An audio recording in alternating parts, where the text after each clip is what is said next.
हाँ जी, आज की जो जजमेंट है वो बेसिकली स्कूल गर्ल्स से रिलेटेड है क्योंकि जब लड़कियां स्कूल में पढ़ाई करने के लिए जाती हैं, तो उनको मेंस्ट्रुएशन पीरियड्स की वजह से कई दिक्कतों का सामना करना पड़ता है।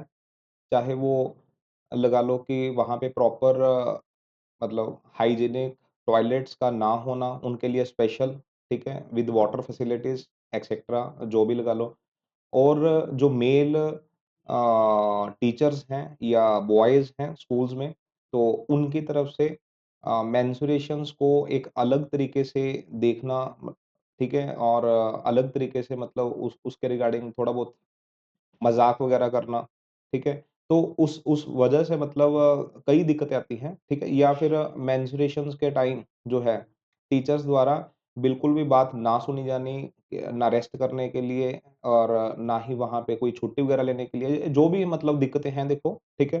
तो उन दिक्कतों को सॉर्ट आउट करने के लिए सुप्रीम कोर्ट ने इनिशिएटिव लिया है और इसमें अच्छे से उन्होंने डिक्लेरेशन दी है, ठीक है? कि भई ये एक फंडामेंटल राइट के साथ जुड़ी हुई चीज़ है। तो उस तरीके से देखना चाहिए। स्कूल वालों को स्पेशली मेल टीचर्स को भी सहयोग देना चाहिए, ठीक है? तो इस बात को लेकर कोई ये नहीं है कि सिर्फ़ चुगलियाँ करने वाली ये बात है। इस बात को लेकर सभी को स्टडी भी करवानी चाहिए ताकि हर एक को पता लगे कि ये नेचुरल है, ठीक है? इस वजह से अ, उसका ना मज़ाक बनाया जाए और अगर मतलब छुट्टी वगैरह या रेस्ट वगैरह या जो भी है प्रॉपर मैनेजमेंट वो स्कूल्स के अंदर होनी चाहिए, लड़कियों को लेकर, ठीक है जी? तो एक बार केस का नाम जान लेंगे, doctor JR. Thakur versus government of India and others 2026 supreme court division bench का फैसला है। ये केस वैसे रिलेट करेगा कॉन्स्टिट्यूशन के articles 21, 21 A and 14 of the constitution के साथ, ठीक है? तो आर्टिकल जो 21 है, वो right to life and liberty provide करता है सभी सिटीज़न्स को, ठीक है? और नॉन सिटीज़न्स को भी और आर्टिकल 21 ए जो है, ये 2002 में सर्व शिक्षा अभियान के दौरान ऐड किया गया था, क्योंकि right to life and liberty का एक राइट टू एजुकेशन पार्ट माना गया, तो 21 ए आर्टिकल जोड़ा गया। तो 21 ए जो है, वो राइट टू एजुकेशन प्रोवाइड करता है, ठीक है? मतलब दोनों का आपस में संबंध है और एक 1414 है राइट टू इक्वालिटी, सभी को इक्वल व्यवहार मिलना चाहिए, ठीक है? हर जगह पे।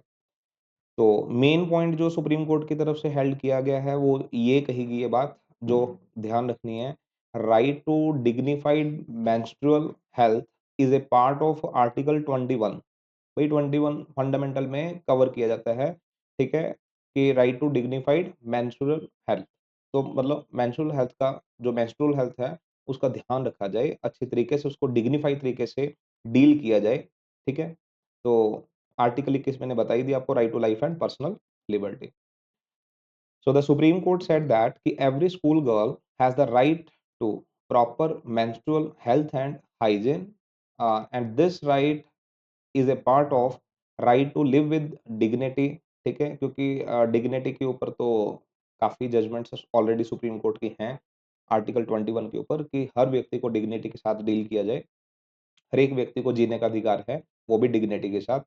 दूसरी बात ये पार्ट है राइट टू इक्वालिटी का। अब इक्वल व्यवहार नहीं मिलता है तो इक्वली ट्रीट किया जाए, स्पेशली स्कूल गर्ल्स को, ठीक है जी? आर्टिकल 14 तो डिस्कस किया है। नेक्स्ट है right to free and compulsory education article 21 A. Supreme court ने कहा है कि अगर फ्री एंड कंपल्सरी एजुकेशन जो भी 21 ए को स्पेशली अगर आपने लागू करना है, ठीक है? अगर आप एक्चुअल में लागू करना चाहते हो तो फिर भाई वहाँ पे ट्रीटमेंट भी लड़कियों को ठीक तरीके से का मिलना चाहिए, ठीक है? ये नहीं कि उनको तंग तंग परेशानी उनको हो वहाँ पे जिस वजह से वो छुट्टियाँ मारें, ठीक है? सिर्फ़ वो मेंस्ट्रुअल पीरियड्स की वजह से एक्सेट्रा, ठीक है? क्योंकि उनको सहयोग नहीं दिया जाता है स्कूल वालों की तरफ से, ठीक है? तो ये बात 21 है जो है 21 के साथ जोड़ी गई है। Next, the court explained that कि if girls don't have access to clean toilets or proper information about periods, they feel ashamed and miss school a lot and lose privacy and their studies get badly affected, ठीक है? तो मतलब वो अ, अब school नहीं आएँगी तो उन दिनों के दौरान तो फिर इस वजह से वो उनके स्टडी का लॉस है ही और वो शर्म मानती हैं उसमें, ठीक है ना? क्योंकि उनके साथ व्यवहार ठीक से किया नहीं जाता स्कूल्स के अंदर। तो उनको ठीक सारी चीज़ अवेलेबल स्कूल मैनेजमेंट की तरफ से होनी चाहिए।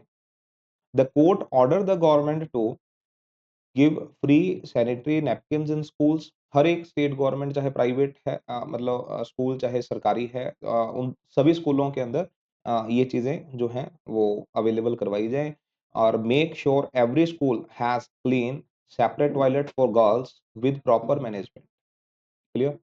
And run awareness programs about menstrual health and take steps so that girls don't drop out of school because of menstrual periods। ठीक है, तो सिर्फ इस वजह से उसको ड्रॉप आउट ना करना पड़े, छुट्टी ना लेनी पड़े और educating especially boys and male teachers about menstruations is essential to replace ignorance and insensitivity with empathy। ठीक है? तो मतलब ये इग्नोरेंस जो चल रही है, इनसेंसिटिविटी जो चल रही है, इसको रिप्लेस करो भई, एम्पैथी के साथ डील करिए, प्रिवेंटिंग हरासमेंट, हरासमेंट बंद करो, जो भी है, ठीक है? चिढ़ाने वाली बातें, फालतू छेड़ना, है ना? इस बात को लेकर एंड एन्श्योरिंग गर्ल्स फील सेफ। उनको शर्म से ना आए, वो आराम से अपना सेफ, ठीक है? सेफली फील करें and spotted to attend school without shame. ठीक है? तो ये बातें जो हैं सुप्रीम कोर्ट की तरफ से कही गई हैं, ये गवर्नमेंट्स को एन्श्योर करनी चाहिए हर एक स्कूल के अंदर, प्राइवेट और government. And this decision protects girls, ये लास्ट में वैसे कंक्लूड कर रहे हैं, this decision protects girls dignity, health and right to study without any shame और डिफिकल्टी। तो स्पेशली स्टडी के ऊपर ध्यान देते हुए ये जजमेंट दी गई है जिसकी वजह से right to dignified menstrual health cover किया गया है आर्टिकल 21 ऑफ द कॉन्स्टिट्यूशन के अंदर। क्लियर है जी?